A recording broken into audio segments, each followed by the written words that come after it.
Well, thank you. Well, the advantage of having a small group is this is more of a conversation than being preached at today. So I want you to know that I welcome interruptions as far as questions, comments, maybe even snide remarks. That's all right. I welcome it all.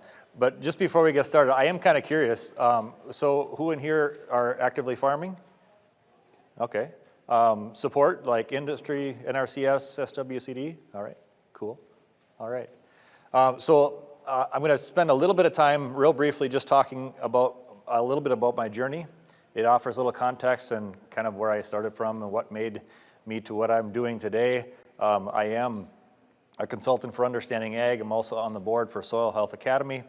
It also allows me to wear lots of hats. Otherwise, in Minnesota, I've done a lot of nonprofit work, but mainly because of what was just mentioned in my introduction is that I'm a practitioner. I'm not just an educator. I'm not just a whatever label you want to put there on that. But what's encouraging is when I'm having conversations with others and they say, well, that can't be done, and you say, well, I'm doing it, then it's a little bit of a short-lived conversation. So I put a lot of value in experiences that I've had, and I try to offer those to others so we can learn from them. Just a little look from my farm in central Minnesota. Again, it was historically a dairy farm starting in 1938. My grandfather bought the farm off the courtroom steps. In a bank foreclosure. He had rented it a year before. The bank wasn't in a position to continue on renting it, and so he bought it at that point, and the rest has been history from the dairy aspect there. We no longer milk cows commercially, and I'll tell a little bit more as we go along. Look at the family. This is a little bit of a dated photo. The boys are all now about this tall, if you know how that works, right? I always joke that the investment in the boy stretcher that we made years ago was a good investment because they all grew tall. Only the small one in the center there is actually still shorter than I am. You will notice that the sign on the left is we are an organic farm since 1999. It's out of my why at the beginning was to produce a product that I could reduce the impact on the environment, and then of course the emerging dairy industry, we offered potential cost incentives or price incentives at the time. The only reason we really maintain our certification today is because we graze for organic dairies in the area. So we support organic dairy heifer replacement in season. If it weren't for that, quite honestly, it wouldn't hold a lot of value for our farm. Just a little bit of look. We did, like a lot of farms did, we tried a lot of different things 20 years ago, trying to figure out where our path should go, what we should focus on. Anywhere from vegetable production, we did maintain about a 10 to 12 acre vegetable production. That's a little look at our farm store on the top. We took a lot of pride in that because it was all recycled or repurposed materials except for some of the floorboards. An old garage that we moved in, our neighbor is actually a building mover, so that was quite a journey how we did that. But it's also part of the story as far as how we approached even the soils. We are all working with a degraded system, and to recognize that and take steps accordingly was really important for how we approach what we do. Just to look there too, I mean, we are of a scale, it's quite far beyond the 12 acres that we were doing vegetables. We did, again, like I said, a little bit of everything. We've done cereal production, we've done heirloom corn. I guess the variety that we started from out of Ohio was over 150 years old. If you've ever heard of Minnesota 13, I understand that was derived from this. So there's great history there. A lot of the grains on the rye and the oat side, we started by purchasing grain once 20 years ago, and we didn't buy any more seed from that point. We reused and cleaned our own seed. So it is possible. But I think it's also only possible if you're addressing the resources well at the same time. My grandfather always figured you needed to buy a little bit of certified seed once in a while or it ran out. Well, what was running out is the question, right? And so addressing that issue alone helped us gain a lot of ground in our understanding of what we were working with, and most certainly our impact of our management on the resource from year to year. So transition. I put this up here because I started with my perspective on be curious just a little bit longer and always be looking at continuing education, because this transition got me to the point where, first of all, understanding soil function was pivotal for me. I took a class by Elaine Ingham at Rodale a number of years ago, and this idea that there's everything in the soil for nutrients, you just need to make it available is the idea. brought us to what we're doing, how it's affecting what we want to see the future of our farm become.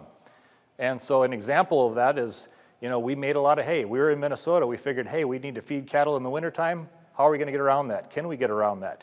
So we were starving our system of carbon with the haymaking that we were doing, and a lot of that wasn't getting back to that field again. Now, I'm not saying never ever do hay, but I'm saying now if we approach any haymaking on our farm, which we do about that much, is that it's fed right back in the same field that it's harvested from. And that's how we're able to help maintain that system. We do have partnerships with public land managers, with public land, private land. We do some leases now. It also includes some beekeepers, which is a great relationship that we have. I have to share this funny story with you. I was at our local Fleet Farm store, and the owner of the hives was there. And he said, Doug, he said, I was just on your farm today, and I think it was on the field that we have pictured here. And he said, I don't do a lot of heavy lifting ever since I had my stroke, he said, which I'm still kind of recovering from. So I was watching my help load these bee boxes. And he said, man, I noticed, he said, they looked really heavy. And he said, I watched one box after the other. He said, must have been a lot of sweet clover or something out there. And I said, well, there was. And he said, I felt sorry for my help for a while, he said, because they looked like they're really heavy boxes. But then I got over it because I remembered how much honey I was getting, he said. So it was a really encouraging situation because those boxes there pictured actually topped the production in their overall area, which is about 30 miles. So that's led us to what we've dedicated our farm to right now. Right now, our home farm in central Minnesota, which is anything but contiguous, we have dedicated to a perennial system and adaptive grazing to support the dairy industry. And one of the biggest reasons we've arrived at this point is our goal as a family, as farmers, is to restore ecological function as quickly as possible to what we have. And we realized we had to do that with livestock numbers that I wasn't comfortable in purchasing. I needed a tool. I needed enough of a tool, and I wasn't going to leverage myself to the point to get to what I needed. So we were starting to look outside the box. How do we do this? How do we get enough animals on the farm to start propelling this forward as fast as we'd like? And that's what's got us to where we're at. I love the photo because it gives what I think is a representation of an animal that I'm pretty proud of, right? So this animal has only received what you see in the picture as far as forage. There's no supplementation beyond a free choice mined salt. And each year the disposition has remarkably changed with the livestock that return to our farm because of what we refer to as epigenetic expression. So when you have an environment where they're getting more of what they need in a phytonutrient-rich product, and you're able to let them select what they need, it changes how they behave. I've got a great testimonial on our website that talks about the owner of these cattle saying it used to be like coming into the parlor and thinking that you were the enemy and that heifer wanted to kill you that first milking, to now they walk in and it's like a second or third lactation animal because of the way we're managing. So I do refer to it as adaptive grazing for soil health because it is adaptive, because this is a changing dynamic environment. And if we're not training our minds and gaining an intuition, we're going to have a real challenge being able to work well within our context and to achieve our goals. So that's led me to my involvement. So I do serve on the board for Soil Health Academy. That's why I'm here today. And on the bottom, it's just recently we went through a strategic planning. And I think the education empowering regeneration speaks a lot as to what we do. So I'll just say we're going to consider our time together by working and dealing with the degraded resource. Recognizing where we're at, I think, is critical. No different than any other evaluation to determine a baseline. I want us to always be considering that, and at the same time not think that there's ever a top. The term restoration was mentioned this morning. I appreciate that very much. But I also don't want it to mislead us to think that there's a destination, right? Because this is a journey, it should be ongoing. We don't know what top is. And I'll touch a little bit more on that here later. The mission here is to deliver empowering education to regenerate the health of our living and life-giving soil, restoring health to bodies, communities, environments, and futures. I mean, you can look at the diagram, that says a lot. That is our focus. And if there's one thing I want you to recognize at this point, there's no product sales here. Okay, this is knowledge and understanding. This is collaboration. understanding that we're all in the same boat and we want to work collectively to achieve shared values. This is how we're approaching that. Just to look at some of the academies we were mentioning before, Chuck, yep, he's famous here. We got him on here. We have individuals from Understanding Ag that we hire to instruct our academies. And I'll say just quality individuals that not only understand and have personal experience, they're practitioners, but a relatability, I think, is one of the advantages and benefits that we can offer. Just a quick little look here at some of the new perspectives that we're providing this next year. We've got a wildlife-focused academy. Now understand, all these academies are going to be focused on the same, what we refer to as the 634. The 6 principles that we just heard about this morning, that's the foundation. Everything stems from that, but everybody's got their perspective that's unique to them. I mean, if you look around, we all have different shoes on, right? Everybody prefers what's comfortable for them. You know, what's within your context? How are you looking at life through what lens? Whether it's wildlife, whether it's water quality, food, human health, just the flavor profile mentioned this morning about the foods that we eat. These are a few pilot academies that we're going to be offering this next year, in addition to our traditional farmer and ranch academies, purely from an educational perspective. So we've already covered this, but looking at it now from a little bit different perspective too, this is our foundation. It's still the context, what makes your individual situation unique. And for you guys, you're working with lots of different farms, so you always invest a lot into try to understand the best you can about the farm that you're working with. So everybody in this room has their own context. I love the t-shirt, by the way, the bees, super cool. What's the shirt? What's this? What does the shirt say? It refers to bees. What does it say? Don't mess with a beekeeper. I have a friend that's faster than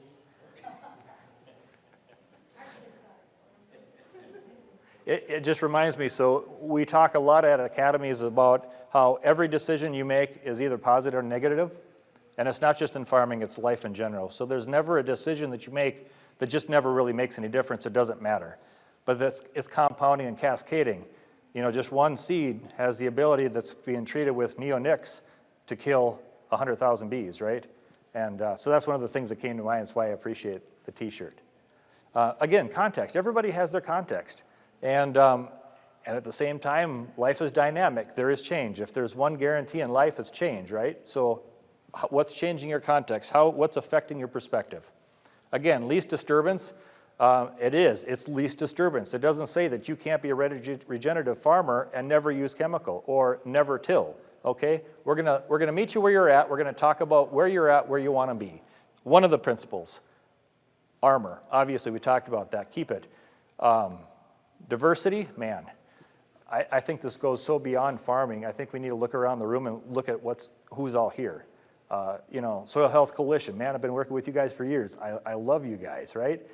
Working in collaboration, but here's the thing. We're better together, right? And I come from the dairy industry, and when you throw the milk pump on at 3, 4 in the morning and it doesn't turn on, you're like, man, I need to call somebody. Now, if you weren't able to call that one person that can come within a half hour or an hour to get you going milking again, you know, those ladies aren't going to be very happy if they have to hold it. In fact, they'll give up on you after a while. If you're not in time, the milk will just go on the ground. Now, what happens if we start taking some of those members of our dairy community out? It's going to have an impact. Are we going to have to go further? Our support? Okay, it's the same thing here. But the diversity of folks involved within your context is critical. We want to encourage that with our conversations. Living roots there too. I like to put it this way. When you don't have a living root in your soil, it's like asking your soil to hold its breath until you get back to it. How long can you hold it? I mean, we know we need those systems working as much as throughout the year as much as possible, even in the winter in the Midwest. And animal integration. I'd like to customize this one just slightly. Just animal integration, I don't think does it alone. I'd like to add the word appropriate, because there is a way. The how is just as important as the what with what we're doing in these systems. And you can use animals and actually hurt your progress with regeneration if you don't know what you're doing or you don't have enough background to understand the impact of your decisions with your management. So soil, just a little history, and this is from mainly an industrial perspective, but we've concentrated on the physical and the chemical aspects of soil for a long time. Many people realize this, but here's the thing that we've been missing until, like Benjamin said, the last 20 years, we have a new perspective on the biological side of things, and it's much larger than we realized 20 years ago. And that's really just focusing on the life, right? Not just the geology, not just which ripper should I use to break what compaction this year, but what biology and what the effect of the last 10, 20, 150 years of our influence on the soils, where are we at? So I want to offer just this little thing. I love to look at every issue from a multiple of perspectives. So I hope this can add a little bit to your understanding. This is the goal when we're looking at soil systems. We want plant available nutrients, all right? But we're starting with geology, sand, silts, clays, what rocks are down there, right? So the big question is, how do we bridge the gap? How do we do this? And even before I get to the next part, we have to recognize that there aren't any deficiencies in our soil of nutrients. There really aren't. They're there. You can do a total nutrient digestion test on any soil sample, on any soil, and find this out. So the question is, how do I get over here? How do I get to here? And the answer to that question is the bridge here. Oh, I'm sorry. The bridge is coming out from the biology there, and it's going to come from a diversity of biology. So I want you to think of that whole list of soil health principles not as a multiple choice or select which is convenient for you, because I had to learn a long time ago, especially in organic production, I can't let my perceived context decide which of those principles are important to me and which ones can't be, because the soil needs what it needs. So here's an example. I'm an organic. I have to till because I can't use chemicals. Does that mean tillage doesn't have a negative effect on my soils? Sorry, it still's going to have there's no direct benefit of tillage to any soil. Does that mean never do it? Nope. It just means that we have to be conscious. So the rule is reduce disruption, right? So how do I create the resilience that Benjamin referred to before so that the effects of any perceived necessity for tillage is minimized? How do we minimize that disruption so that we can continue to grow? Again, 90% of that soil function is directly related to soil microbial activity. Again, these are little workers, right? These are the employees. We want to look at it this way. As farmers and managers, we are in the hospitality business. Just like a fine hotel. We need a really nice place to stay and we need really good food. And you start eliminating one of those, you're going to have a really hard time keeping guests happy in your environment. So consider that when you're looking at these little workers down there. Soil function, right? The ability to capture and store water and cycle nutrients. Break it down, articulate it in simple terms before you start looking at all the other complexities of what product, what am I going to use, what am I going to do this. Look at the essentials first and weigh every decision that you're going to make up against these things. Is it going to promote your ability to capture and store water? Again, so tillage, just to pick on it because we've already brought it up, you're going to destroy a lot of that soil structure. Again, am I saying never do it? Please don't misunderstand me. No, but is it going to help me store and capture more water if I till? And when I do it is also going to be critical. None of us have a crystal ball. None of us are going to be able to determine what the weather is going to be like in 2 weeks. So we're always doing our best with the information we have today for tomorrow. And we're going to make mistakes. It's all right. I love to mention this because okay, if you want to make small changes, change the way you do things. If you want to make major changes, change the way you see things. My dad, bless his heart, got to a point in farming, he said, you know, Doug, I see that there's changes that have to be made, and he said, I don't think I'm able to make them. And he said, I think I got to get out of the way and let you do that. I give him total credit for it. He was also tired, right? You can only do the same thing so many times and have the same negative results before you're frustrated and you're tired. And I'll give you an example. And this is about the time we were considering organic production. He said, Doug, when I look out in the field and I see a weed, it makes me mad. It's like that weed grew there just to torque them off, right? And so he said, I want to spray it, I want to till it, I want to get rid of it. He said, I don't want anything to do with that weed. Well, first of all, let's go down to the essential idea of a weed. What's a weed? Say it louder for me. A plant whose virtues have yet to be discovered. Ah, I like that. What's interesting is always it's not an objective definition, it's subjective, right?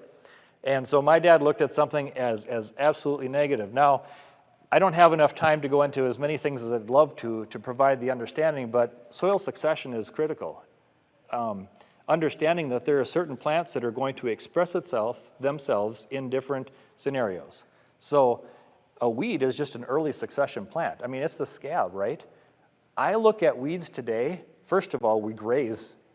So if the cow eats it, if the heifer eats it, it's a forage, it's not a weed or it's not an undesirable. They're very phytonutrient rich. If you ever doubt this, take some leaves from something, maybe other than a thistle, but roll them in your hand and smell them. And then do the same thing with the grass plant, and you'll be able to compare the aroma difference. That's the release of those phytonutrients. There's value there.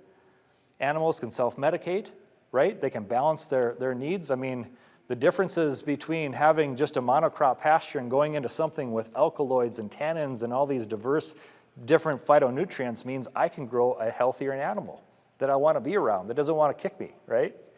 That's super cool in my opinion. And so I look at it now as I say, thank goodness that if we have a disruption, we have the weeds that grow.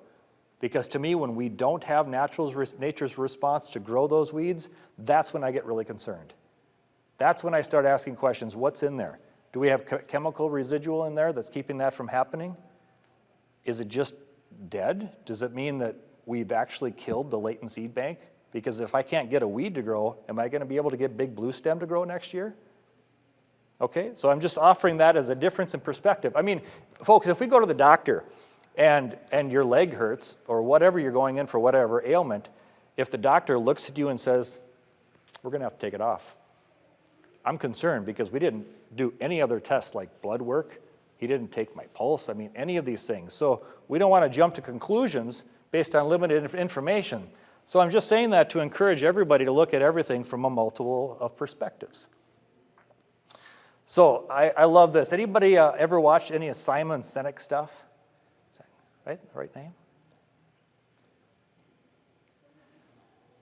If not, it's the idea of the infinite versus the finite game. I don't like the word game in the scenario, but you get the idea. Ongoing continuous improvement to enhance the resource as much as possible. Again, we don't know what top is in soil health. We were told years ago that, hey, you might have a 1% increase in organic matter after maybe 50, 100 years, whoever you were listening to. We just got some soil sample results back this last year, and we went from our lowest organic matter field was 2.5, which is now 8. And that's about 8 years. And so we know that more is possible than we thought years ago. As compared to the finite game, my goal is to grow X number of yields of pounds, bushels, whatever you're growing, insert your crop of choice.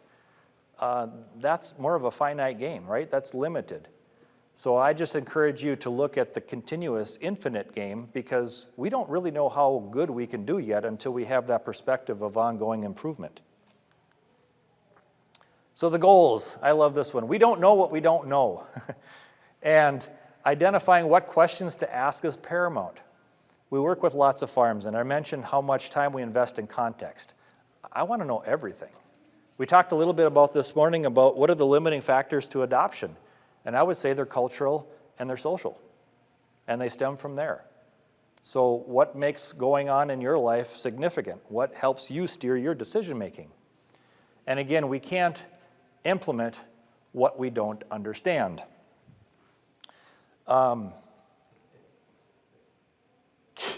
Some of the most common things I find in farms when we're working together is, one, do you have goals? And it's amazing at how many farms' goal is to farm another year. What's your idea of success? Well, I'm still farming. Do you have any idea that you could have goals and that you could potentially achieve those goals? And oftentimes the response is, especially with the farm situation that's struggling, they'll say, well, I want to do what I'm doing, or I can live off of $20,000 a year. And you start thinking about what they're communicating to you, and it almost reflects what I think is where we're at with our perceived ability to heal the soil. in some conversations. There are a lot of folks that think that anything better than where we're at today, tomorrow, is good enough. I would like to tell you that's not my position, and I'm more than happy to express that. I think our bar has to be higher. And I think the potential that we have collectively to do better is there. But again, we can't implement what we don't understand, so how do we tackle some of these barriers? We just had a little sidebar between the sessions. How do we collaborate, right? So how do people in this room have networking opportunities when they leave the doors here and just learn something about somebody's other situation? It helps us identify the things, and it helps us to be what I refer to being a professional question asker. It'll help us learn a lot. All right, does it matter and why? So again, our management, so whether you're looking at it from a farm scale management, managing farm duties, or you're looking at even managing your own life outside of a farm, I want you to consider the dependence our soils have on inputs. So whether that's your buying choice at the grocery store or whether it's what you're doing on the land where you're growing crops. The resilience of the resource through challenging conditions. Challenging conditions aren't quite as challenging if we've obtained and built a certain level of resilience. 2 years ago, we had 8 inches of rainfall in central Minnesota in a rainfall average region of 26 inches. Our resilience is the only thing that kept us from having to ship the cows off the farm, the heifers. We didn't have to ship anybody home. In fact, we grew more forage in that 8-inch rainfall than we did in previous years with 20 inches just because we've managed for it. So we can do this. Our ability to capture and store water for future production needs. There's so many opportunities today with YouTube, with websites that have links to all kinds of resources that we didn't have 20 years ago. Understand what soil capture is and why we need it. Just look at it from the insurance perspective. I mean, flood mitigation and the insurance premiums and that type of thing having to be paid out in river systems that are flooding, man, it's a big deal. It's actually amazing to me that more hasn't been done in that industry until now. The nutrient density of our food is a huge one. From my understanding, there's no way to duplicate it. We can't synthesize our way out of natural systems being able to be producing their ability to produce the best nutrient-dense food that we have. And that's simply by pushing life, right? The next one is one that is kind of important to me, the toxin level of our food, even if you're not applying chemicals. This gets back to that resilience again. So the ability of our system to fight off negative influences, and I've got, I guess, a kind of a close to home situation here. So in 2005, we lost half of our farm certification because of chemical trespass. And it wasn't just taking out our organic certification on the land, it actually affected our whole family. 26 mile per hour winds applying Lohr's Band 4E, and my firstborn was in the second story window bedroom opposite facing the direction of the wind, and he started developing the mucus in his throat to fight off the solvent. That hits home in a hurry. I don't care if you're farming or what the case is. My wife was pregnant with our secondborn at that moment, and I can't directly tie it to necessarily the overspray, but it certainly didn't help any situation there. He had some red 40, severe sensitivity to red 40 food dyes that we found out later. I can remember sitting down with him at the living room or dining room table, telling him he's going to have to figure out a way to control his behavior, and he sat there shaking, and he said, "I can't." So that hits home, right? That matters. That matters. I don't care what you're generating your income, your livelihood. When your child says, "I can't stop my shaking because of something that's happened or at least directly impacted it," it makes a difference. So that leads to the last one, our peace of mind that develops from our actions. If you talk to regenerative farmers that have been down this road for a while, you will find a common denominator, and they will tell you the peace of mind that they've acquired with the decisions that they've made and how they farm. They can do it with good conscience. They know there's something beyond what they're doing today that's going to positively affect their surrounding communities and families, and that you can't buy. So soil health, I love this part. It matters to everyone who eats food, drinks water, and breathes air. What does that mean? It means that we have the ability to have a constructive conversation with anyone when it comes to soil health. And I love that aspect about it because it truly does cross all tribal boundaries. So again, constructive conversations about soil health. I don't care where you come from, what you've experienced, what your ties are, what your dedications are to whatever social groups. But we have to start with the essentials. So you ever hear somebody say, well, there's no way we can correct C or D without at least addressing that A and B exists? So again, the essentials of the soil health. But like I said before, the impacts of those, the influencing factors are still cultural and they're still social.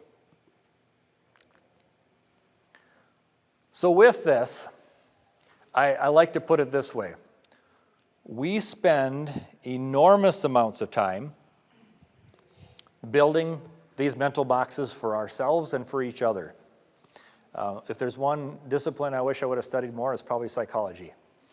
And so when you start having a conversation with somebody, just think about it. So I'm Doug Voss. I'm a family farmer from central Minnesota. You're already building my box, right? You have to some degree. But the problem comes in is when there's limitations associated with that box that you're building. Well, does that mean that I don't have any experience with semi-arid rangeland grazing scenarios? Well, not necessarily. You don't know that till you ask me. But again, so we're building these boxes. And you know what's funny is that once we've got these boxes built, we work so hard to help maintain that box in our mind for somebody else. And when they reach beyond that, it gets to be a real challenge. So why do you think I bring this up? Because let's just burn the box. Let's try not building it to begin with, which gives a different perspective to begin with, right? If we're looking at constructive ways to do better, this is the soil health conversation today, right? This is how we're looking at what we're doing, evaluating what we're doing, trying to gain new insight on the impact of our decisions from day to day. And again, what's the common goal? How can we make it better tomorrow? And that gets to be a real challenge in situations when you feel like you've got your hands tied, whether it's expectations for those that you work with, team members. If you don't have buy-in on your team, it's not going to happen, right? How many farms have team meetings on a regular basis with their stakeholders? We don't probably do it enough. And so that gets a little bit too about the economics and working on the business, working in the business, if you've been to a ranching for profit course. What are the tools that you can build in your toolbox? Can we overhaul an engine with a crescent wrench tool? Maybe. It's going to be pretty ugly though. You're going to have some rounded off bolts. You're going to have some broken bolts. You're going to have some skinned fingers. But so we could probably find a better way. Identifying what tools we can acquire. And I think we should be looking around and asking more questions to those that are around us to help us achieve those goals together. So I kind of went through a lot of information quickly. I do want to encourage conversation before we conclude here today, but just a little bit of look at the folks that we work with. Yes, I'm a consultant for Understanding Ag, but I'm on the board for Soil Health Academy for really just the reasons I shared with you today, is that I think we can do better collectively. I think we should be collaborating. We need to understand the foundation of what we're working with. And one of the good litmus tests, if you've got it, is if you can articulate it to somebody else. I love the question this morning about regenerative ag. What is it? How many of us can actually say what it is?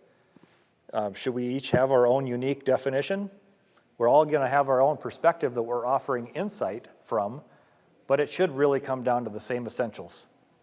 And then Regenified too this is all based on the 634. There are divisions between these organizations, but we're all built on the 634, the 6 soil health principles, the 3 rules of adaptive stewardship, and the 4 ecosystem processes. It's a lot for a mouthful. If you're unfamiliar with it, look it up on any one of the websites, I believe, especially the first 2. There's resources there. There's people there that are willing to work with you. Even if you're just exploring the idea, or if you have a neighbor that's considering partnering with somebody, I would highly encourage them to not only take a Soil Health Academy class, but then also to give a call to Understanding Ag. They'll give you a half hour right up front, a free consultation before there's any charges, just to explore whether or not it's a good fit. If you get to the point where you want to have somebody come in and verify from a third-party perspective what you're doing and that you have a product that's above average, you can talk to the folks at Regenified. They'd be happy to talk to you about the stage of development that they're at with connecting those. I have used Regenified personally as a way to verify progress on my farm. I didn't necessarily approach Regenified from a perspective of market advantage, but I wanted somebody else telling my story. I wanted somebody else saying, yeah, you've actually gone from 2.5% organic matter in this field to 8 in 10 years. And so I use that just so I can share my information with some substance behind it, and it's not just my word. But I am curious, and I'd like to provide a little bit of time just to hear your thoughts about how you're in this world, what your level of engagement is. Maybe you're just starting out, you've heard it, you came to a conference, you wanted to learn more. But I guess I'd like to offer the opportunity just to share a few thoughts collectively here on what you're doing, why you're doing it, maybe where you're from, what you're doing. I know we got the group of guys here from the USDA, right? Maybe can we start with you guys? What question would you want or have specific? Tell me one thing unique to your perspective on what you're doing. You know, I think from a USDA side of things, when it comes to whether it's organic or more of the regenerative type operations or small scale operations, we're so used to working with true farmers and ranchers. So as we work with specialty crop producers, that's why we come to these, to help educate us to help see what is out there for like different crop rotations. And then, you know, what can we do from our perspective with helping with the conservation planning or doing the follow-up, you know, doing some in-field soil health testing. You know, what can we bring? And then we also have programs where once we have a good conservation plan in place, then we can help chase down those dollars if producers are wanting to make management changes in their operations. And when it comes to conservation planning, I think it's a two-way communication. We want to know your goals, where you want to go, and then we're also learning. You know, we're used to a corn and soybean rotation, a lot of us are. So then, you know, how do we get into crop rotations with specialty crops, whether it's vegetable farming or, you know, getting more into season-long grazing. So. Thanks. And I don't have to go down the line, so I'm not going to pick on anybody. But if you have something to share, I'd certainly encourage it. Yeah, please, Benjamin. You said a few things just on the, like, what's the top? Yeah. You made that at the time, like, often people say, like, baseline that we're trying to reestablish or whatever, like, when you're saying the top is like, you're talking about the goal, you don't know what the top is for the achievement, right? Is that? I'm referring to things like organic matter, like nutrient availability. Yep. Water holding capacity. Yeah, because I think what I'm coming from is that it was once thought that their target was historically, our historic context. Was this a prairie? What was the organic level of our prairie here known to be based on the information we have? Well, in some situations we've gotten to there and we thought, man, we arrived. We've restored it to what we thought it once was. So in that idea, we have to consider the fact that history is not static. History has never been static. It's never been one thing. And so what I'm saying is that, and again, I'm just using organic matter as an example. Yeah, we got to what we understand was historically, you know, before industrial farming, but now we're beyond that. And we're like, well, we don't really know where we can go. So the baseline of history is going back to just because I like, are you going back 100 years or 1,000 years? That's a good question. Because you kind of, yeah. You know what is just as dangerous as that topic right there is when we're talking about natives and non-natives. How long does a plant species have to be here before it's considered now a native? Because how far are we going back? What's our perception of historical context? Does it really matter in the end is my question, because my cows either eat it or they make use out of it to incorporate into the soil to make tomorrow better. do I really need to occupy a lot of my time and energy into understanding if this has been here 150 years ago or not? Today it's here. Let's work with it. And that's another whole thing. How are you looking at? So I love this. We're looking at what 4 different perspectives now? Historical context. Is it here? Now what are we going to do with it? What does it have to offer, if anything? Can it be a tool? Another example is, so in north of us, my mother grew up on a farm in North Dakota. And there was a year where there was a prevent plant year, and I compare that year against a CRP year. So the land is now under cultivation, but years ago it was in CRP, and the plant that was being focused on was wormwood. And so there was wormwood, and they get the call from the office because of regulation that you guys are following, and they say, you got to do something about the wormwood. It's out of control, right? It's invasive, or is it opportunistic? That's what I love about what you said. It's opportunistic. It's expressing itself because the conditions are right. And so, yeah, we went out and mowed it. And then, but yet on the prevent plant year, there was no ability to spray, there was no ability to cultivate because it was too wet, and yet it was all solid wormwood, but yet we didn't really have a conversation about that year. But if you do a little research, there's medicinal properties to wormwood? You mean people actually harvest the roots for things? And so again, a multiple of perspectives. I'm not concerned of any plant taking over the world. That's just Doug's perspective, okay? Maybe I'm crazy, maybe I'm wrong, but I guess if I look through the world in rose-colored glasses, it's really comfortable here because I haven't found anything I haven't been able to manage on my operation with the tools that I have. And we haven't used chemicals since 1997, so it's not that we have all these tools that we never had. We're using livestock. Once in a while, we use a mower or a chainsaw. This was the first year we had to mow any pastures in 7 years because we had not so much rain for 3 years in a row, D2 to D4 drought, and then last spring we had quite a bit of moisture. We had some thistles that grew. And those thistles, in my reference here, were Canadian thistles. When they're at the right stage, where the buds are there, those buds are so delectable, you can't get one to get through a herd of 300 heifers when they come through to graze. They'll eat them all, right? But yet, I can't be everywhere at that point with development with that thistle, so there were some spots on the farm that we mowed. No big deal. I mean, the thistles were this tall. The skid loader had to work pretty hard that was mowing them. But again, it was a tool in the arsenal. I'm not concerned that it's going to take over my farm. The next crop, the next grazing, it was beautiful grass. We made use of that mulch. No big deal. And it's also habitat for other things that I'm not even considering because I don't know what I don't know.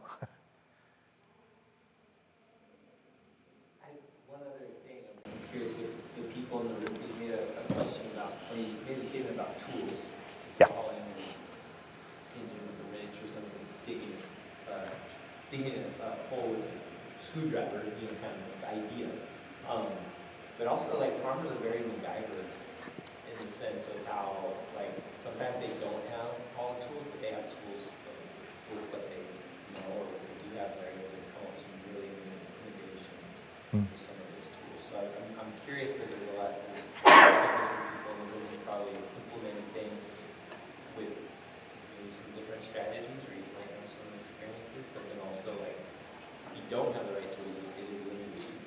And so, what are some of, maybe when you're faced the question is, what would you think would be some of the primary tools that would be good to, expose people to or get into rotation expose? Well, that's a big topic. So let's tackle it just a little bit. Essentially, I'll give you an example of one of mine.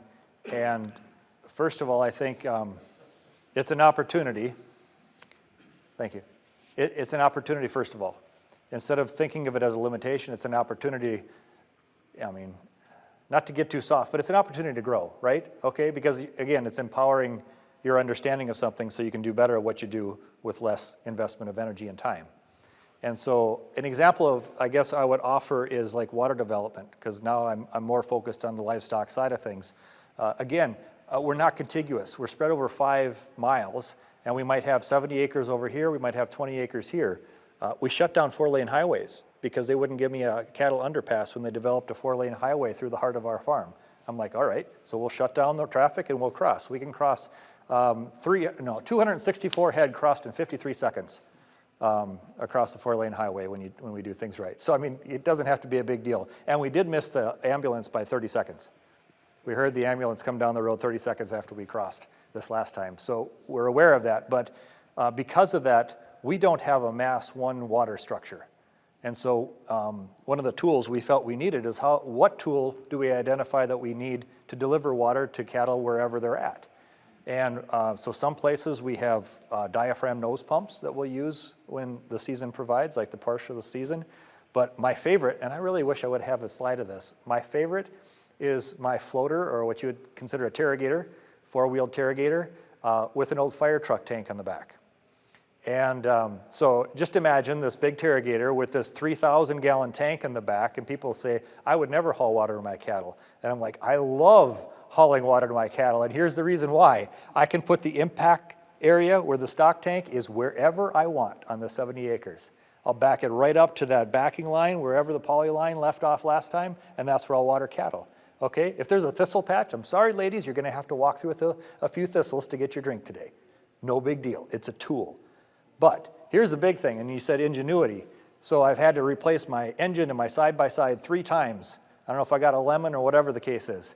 But for what I have invested in one replacement engine in my side-by-side, I built that floater with the tank on it. So for less than $3,000, I have what I can deliver enough water for one day for a group of 200 plus heifers, and I can do it without any electricity after I've got the water in the tank, because I've got a free flow 2-inch line going to my 100-gallon stock tank that services up to 300 heifers. And so when you say, what kind of ingenuity, what tools do we need? Yeah, we have to approach it systematically. We have to identify the need and then start exploring. And that's where I would say it's the opportunity. And just an example. So I hope that's helpful. But I mean, even identifying all the different options to get to that point it was fun, man. I mean, you talk to a farmer that's accomplished something like that, and you can see the fire in their eye, what they've done and what they've accomplished. So that's feeding that, that's empowering that regeneration that I'm referring to. So I feel like I'm doing a lot of talking for something that I encourage conversation over, but anybody else? Yeah. I was going to say context. I come from Northwest Washington a long time ago, and super quick story, we were sitting at the tractor pulls, the farm tractor side, I love it, and I just had a newborn baby, and my father-in-law from out here, just about an hour from here, came, and the announcer said that guy wouldn't be pulling if he didn't have all 7 cuttings of his green chop complete. 7 cuttings. My father-in-law sitting beside me said, 7 cuttings of what? Right? 1 cutting of grass here, versus 7 cuttings there. 46 inches of rainfall versus 15. But that whole perspective in his eyes and how that changed his ideas, the context of where we were sitting and where. So I guess what I wanted to say is context is a whole lot bigger than what most of us, we're sitting here in a class on soil health, and the context of that is huge, right? Right? 40 inches of topsoil, 8 inches of topsoil, and how that whole thing fits. So the context plays a bigger role than I think. And here we sit, we deal with a whole bunch of different farmers, and so the context that we have is different than each one of yours. I don't know, just the context plays a bigger role than what. You didn't talk about soil microbes today, right? We didn't talk about the individual kinds. The context of what you perceive, where you come from, both sides of the coin is really important. Yeah, it is. It's important to know at least where you're starting from, but I guess the other side of that is don't let it be a limiting factor. Right, grow your box. You got it. Yep. Yeah, I appreciate that. Yeah. We grow everything in high tunnels, and then you talk about soil health. Everything's artificial to start with. You know, artificial water. Your soil is a raised bed on top of probably not great dirt to begin with, and then keeping that soil health going. And I realized a while ago that I'm creating a desert in wintertime because I'm not watering, which can't do anything for the soil because it can water and break down. And so then I'm at a total loss because there's nothing natural. Everything I read is about how a farmer does it in the field. We're on rock. Yeah, Yeah. so that's my struggle is we built everything artificial, so now I have to try to replicate what would happen in nature. But, and I never grew a garden before I built a high tunnel, so I'm learning everything from scratch. So my response to that is, I start every, okay, so let me put it this way. If you have an engine that doesn't start, you have an order of things you check, right? Do you have spark? Do you have fuel, right? So when I'm looking at a scenario like that, the first thing I think of is that nature's my model, right? So how is what I'm doing or the environment that I'm creating, how does that match up against natural systems? What mistakes am I making? Because, I mean, it might, and I don't know this, but maybe it's taking the cover off for a portion of the year to allowing natural rainwater to come down in the same situation where you have armor and you're honoring as many of the soil health principles as much as you can, as much of the time. And that's why I went with a perennial system with livestock, by the way, because how else do you honor all the principles all the time with an organic system without tilling, without using chemicals or whatever? So that's how I got to where I am. But it more essentially is, again, the model is there. The model is all around us, and it's nature displaying the ways in which we do things. We're just trying to understand it. So I totally appreciate your perspective that you're gaining by recognizing what you're creating and what limitations that might offer with what you're trying to accomplish. Even like you said, so we have 4 cows on 4 or 5 acres. We grow a thistle, and the cows won't eat within 3 or 4 square foot of that thistle because they don't want to get their nose poked. Sure. And they're big cows, not dairy. And so then I felt like I got to go in and kill the thistle because I've only got 4 acres, and if you take half of that out, the thistle, but then that screws with the bee production because they like the flowers and whatever chemical you're 2,4-D you're putting on it. So then it's like how to make that all balance. Go through it. Another tool in the toolbox, right? That's a really powerful tool. Yeah, that's cool.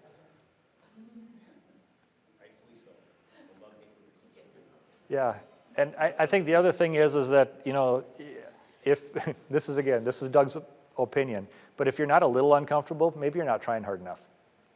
And so, if you're really uncomfortable, maybe that's a good sign, I don't know. But I encourage people not to risk any more than what they can go to bed and sleep at night yet with. And for some, that is, one thing, and for the other, it's the exact end of the spectrum. We've had guys go home from workshops and events and cancel, $500,000 fertilizer bills for the next year for inputs on very large acreages, saying, I recognize this is where I'm going to be at, this is what I'm going to do, the line's drawn in the sand, and here we go. And I'm like, kudos to you, but just be prepared for the potential fallout. And if you are, great. And that's where I was at with our beef herd. I do have a small beef herd. They've got a very specific purpose on our farm.